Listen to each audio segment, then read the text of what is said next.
초등학교 2학년 딸아이를 둔 아빠 공은구라고 합니다. 2학년 딸아이를 둔 엄마 노현지라고 합니다. 초등학교에서 아이들을 가르치고 있는 교사 임은석이라고 합니다. 환교장애인 주간보호센터에서 발달장애인분들과 함께하고 있는 복재숙 사회복지사입니다. 대학교 3학년에 재학 중인 김예니라고 합니다. 전기 쪽을 취업을 준비하고 있는 하동현입니다. 중장비 취업을 준비하고 있는 하영준입니다. 대학에서 교직원으로 근무 중인 이가온이라고 합니다.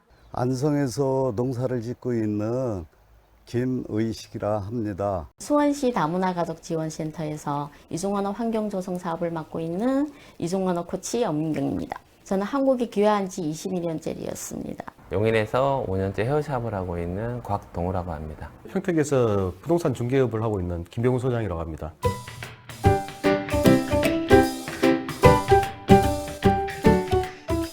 아이가 태어나고 나서는 좀 이렇게 책임감도 느끼고 그래서 항상 좀 투표를 꼭 하려고 합니다.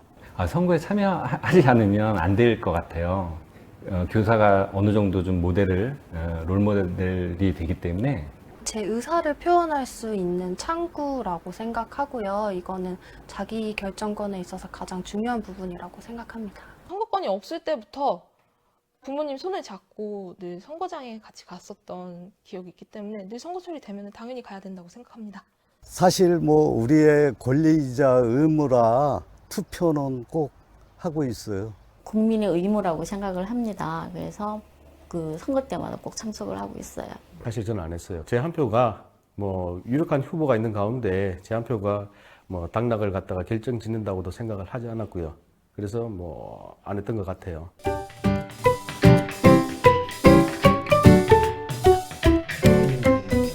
주민청원이라고 맘카페 같은 데 보면은 그런 사연들이 올라오는 것들이 있더라고요. 특히 아이들 관련한 거.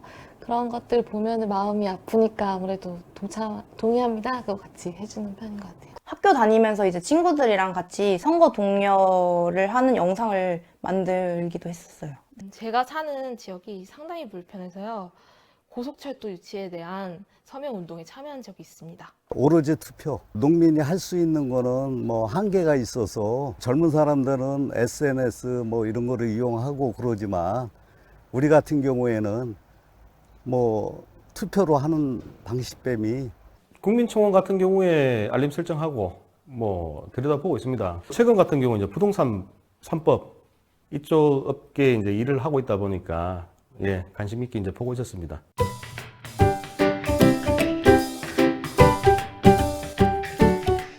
코로나 이후로 어떤 정책적인 사안들이 하나가 발표될 때마다 많이 이제 파생되는 효과들이 있기 때문에 시민분들께서 조금 더 관심 있게 지켜보시는 것 같습니다. 최근 코로나 때문에 국가가 대처하는 방향에 대해서 국민들이 관심이 많은 것 같고 또 청렴하지 못한 정치인들이 많이 속출되고 있어서 또 관심이 많아진 것 같습니다. 많이 높아졌죠. 일단 고등학생들부터도 많이 높아졌거든요. 작년에 저희 딸이 고등학교 다닐 때 저한테 엄마 정치에 관심을 둬야 돼. 학생들도 정치에 관심을 기울여야 된다고 우리 선생님이 말씀을 해주셨어. 그렇게 얘기를 한 이후부터 저도 뉴스를 꼼꼼히 챙겨보고 있어요. 예전보다는 많이 높아진 것 같습니다. 국민의식이 좀 높아진 것 같아요. 말 그대로 이제 교육적인 이제 면에서 좀 더 이제 지식인들이 많아졌고 어떤 미디어라든지 SNS라든지 그런 걸 통해서 쉽게 좀 어떤 정보를, 정치 정보를 이제 접할 수 있고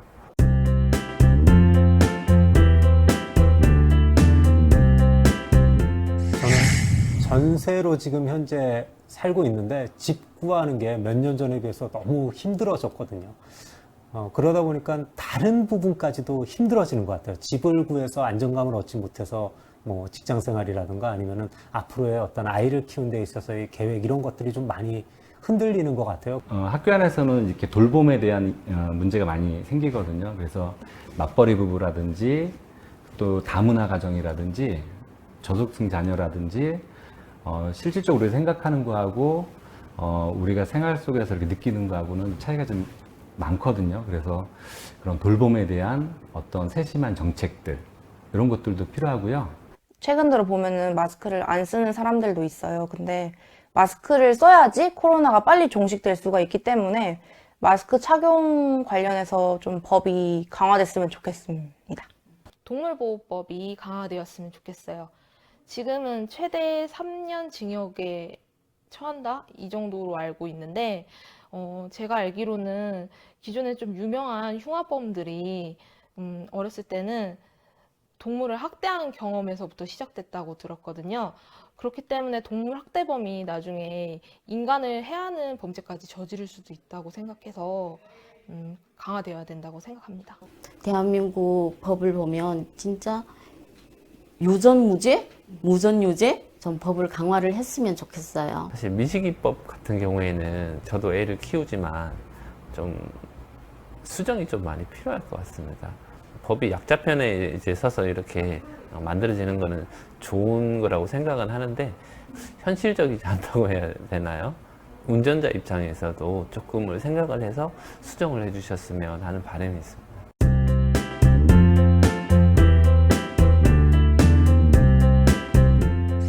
청년들이 기본적으로 기회가 많이 있는 것 같지만 실제로 접근할 수 있는 기회는 또 많이 있지는 않습니다. 네, 그래서 그 접근이 좀 쉬워질 수 있는 이러한 지원 정책 같은 것들 좀 필요하다고 생각을 합니다.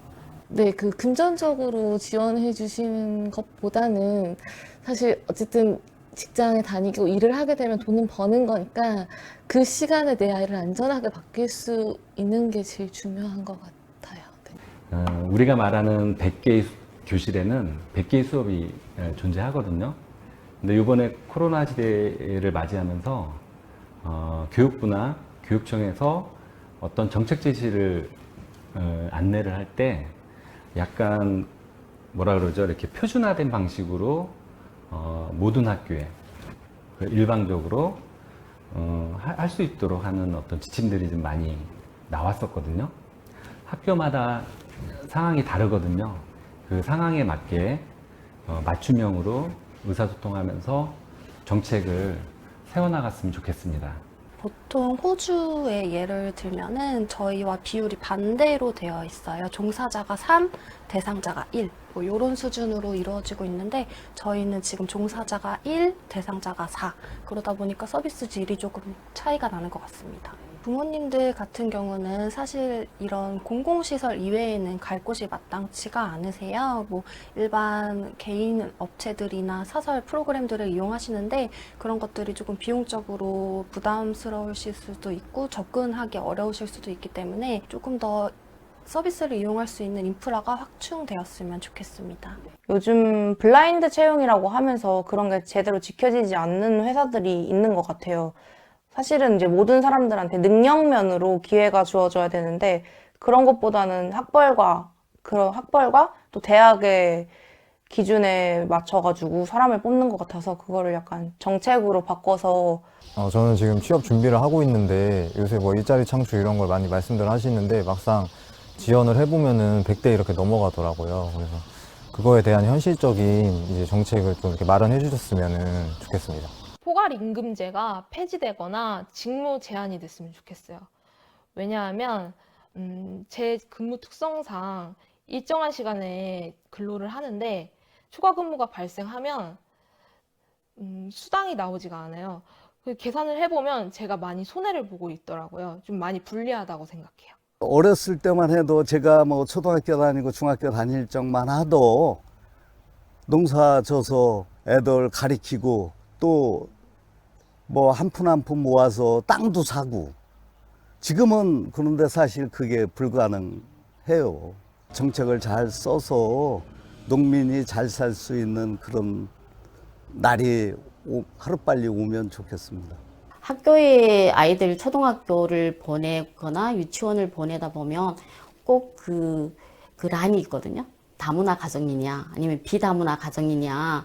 그래서 그걸 꼭 체크를 하면 거기서부터 아이들이 구별이 되거든요. 그래서 저는 그렇게 생각을 해요. 다문화 가정 자녀든 비다문화 가정 자녀든 똑같이 대한민국 국민이잖아요. 그래서 그냥 함께 어울려서 평범하게 다 똑같은 아이들로 자라게끔 하는 게 저는 좋은 정책이라고 생각해요. 구분하지 않고. 코로나 이제 사태 때 어떤 정부에서 지원해 주시는 어떤 지원금도 좀 많은 이제 도움을 받았지만 사실 가장 어떻게 보면 큰 도움을 받았던 것은 어떤 월세를 이렇게 많이 할인해 주는 그런 이제 뭐 착한 뭐 그 임대인이라고 해야 되나요? 그걸로 이제 정부에서 이렇게 세금을 이렇게 좀 감면해 주는 걸로 저는 알고 있는데 가장 이제 크게 그 혜택을 받던 것 같은데 좀 정부에서 그런 좀 지원을 이렇게 정책적으로 좀 적극적으로 해주셨으면 좋겠습니다.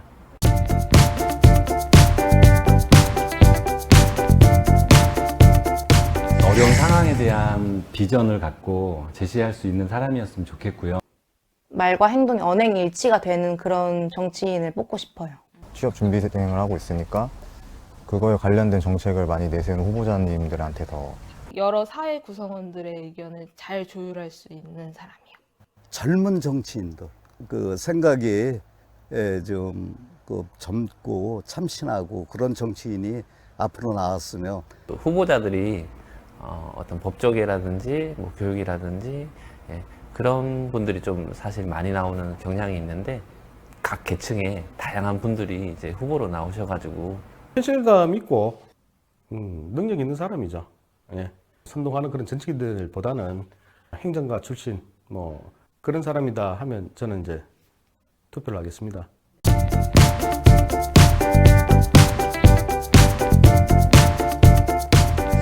이사 여부를 많이 동원하신 정치인은 아니었으면 좋겠다. 그 정도 생각은 하고 있는 것 같아요. 너무 본인의 이 입장보다는 어떠한 정치적인 정당의 입장 이렇게 찾아가는 정치인들 좀 이런 경우는 좀 배제하거나 좀 이렇게 안 보려고 노력을 한다. 후보자가 미디어 노출에만 신경을 쓴다던가 아니면 여론적인 부분, 또 말이 전부이신 분들에 대해서는 선거에서 좀 지양하고 있습니다. 막말을 일삼거나 좀 나쁘끄러운 행동을 하는 그런 정치인들을 보면서 뉴스에서 보면서 좀 그런 정치인은 절대 안 뽑을 것 같아요. 말과 행동이 틀린 정치인들. 상대방을 헐뜯는 사람, 비방하는 사람, 그 실현을 할 수 없는 너무 허무한 공약을 세우는 사람들은 뭐 일선을 하셨을 때 내놓으셨던 어떤 공약들을 하나도 실천을 하지 못하셨던 분들이 계시는데 그런 분들은 좀 피하게 되더라고요. 무능력한 사람들은 좀 빠져줬으면 좋겠어요. 보직마다 그 뭐 자기 지식 수준이라든지 경력이라든지 아는 사람들이 가서 일을 좀 봤으면 좋겠습니다.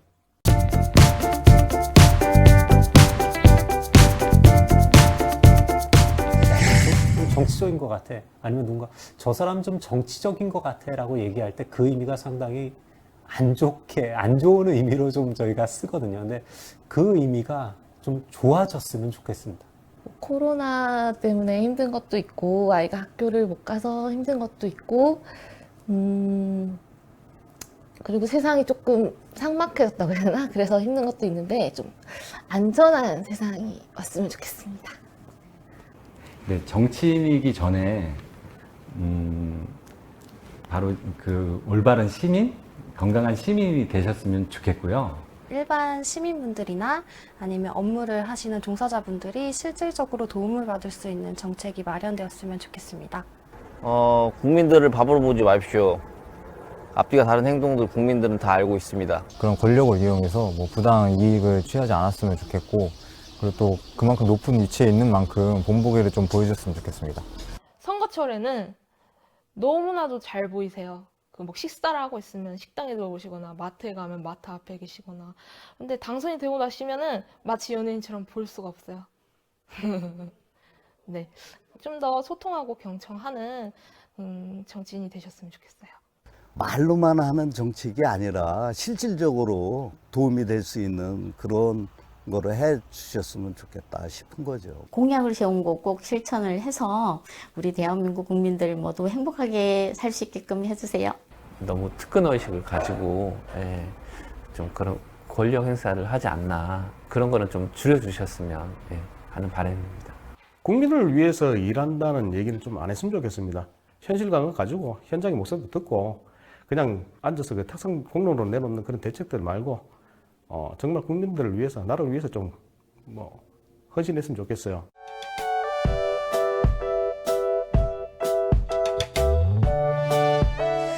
안정, 네, 안정감할 때 안정이 필요할 것 같습니다.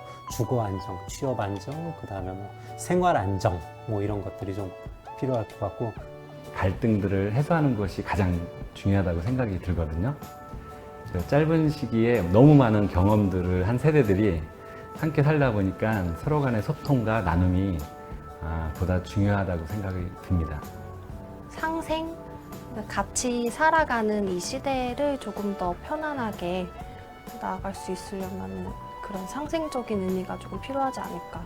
비리 척결? 부정부패 청산? 이제는 좀 해야 되지 않을까요? 저는 안정이라고 생각하는데요. 요즘 청년들이 취업하기도 굉장히 힘들고, 취업을 한들 집값이 너무 비싸서 집도 하나 사기 힘들고, 집이 없으니 결혼도 하지도 못하니까 정치인들이 좀 안정적인 삶을 위해서 정치를 했으면 좋겠어요. 소통이라고 생각합니다. 요즘에 코로나 때문에 소통할 수 있는 여러 가지 플랫폼들이 많이 발달했잖아요.